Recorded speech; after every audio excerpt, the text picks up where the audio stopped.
Okay, so the things I did like that you did, it's nice to know what you do naturally well. Okay. You know, and that was the fact that you place the club head behind the ball and it's levelly grounded, the club head, and it's at a 90-degree angle behind the ball. It's perfect.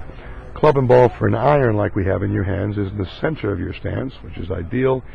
Your feet are about shoulder width, perfect. Grip, it's also pretty good actually. You're leaving a little bit of grip cap space. You got your left hand in a pretty supportive position, and the right hand covers the top hand and they work together. Posture, good little spine angle, but I mentioned if we could have a little more tilt, and then you want to feel the body weight on the balls of your feet, your arms could hang down a little more direct, like mine are here. You can see they're kind of out to the side here. Yeah. So if you can maybe lower the shaft angle a little bit, right? See how mine is positioned more just below my waist. Start that way, then tilt forward and feel a little stretch in your hamstrings, and then release it with a little knee bend.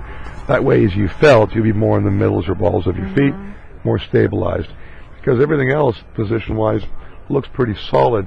So that drill I mentioned for your husband about the mirror and checking, seeing, and feeling the body angle position, very useful and helpful for yourself. Okay. The other thing we'll look at momentarily, because you were in your heels, your swing was more arm-oriented. You'd kind of swing around your body in some of those swings. Balls would go out to the right, balance would be lost. You want to visually picture you have a wall behind you or a fence, and the golf club can swing straight back, more vertical the angle of the shaft as you turn your shoulders one way, and then turn through with your lower half, and the club finishes in a similar fashion. You wouldn't smash into that imaginary wall on one side or the other of your body. So it improves your angles and your plane, and that's only going to be more beneficial by the better balance and position you have. I've had students listen into, or people listening to lessons I've had with students thinking, oh, I got a free trigger from the pro. But unfortunately for them, that might be the worst thing for their swing because it might not be the issue, right? It's got to be customized to that person's tendencies and habits. That's why you cannot, give general information or cookie cut for everybody, because you're going to have people that it'll benefit and people that's actually going to hurt and hinder their swings. So I had a person earlier, their swing is very vertical. So if I'm talking about the fence drill, probably the worst thing for them, so it's all customized. Now we're going to go back and show you the motion. So you can see in this swing, you start off with a pretty direct path, the club head's taking, which is fine. Okay. As you continue back from there, this particular swing, you're able to actually position it on a fairly good angle.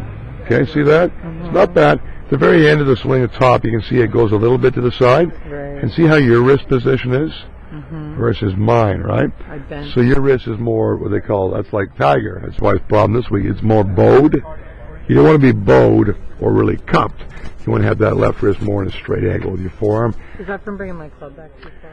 I think it's just because your arms go back this way and then, they kind of go around. If you had your shoulders to rotate, you could support that position a little easier. So from that position, now it's going to be recovery. And you do a pretty good job here of bringing the club back in front of your body, re-extending the club head to the ball, and then rolling your hands over so the club head is straightened at impact.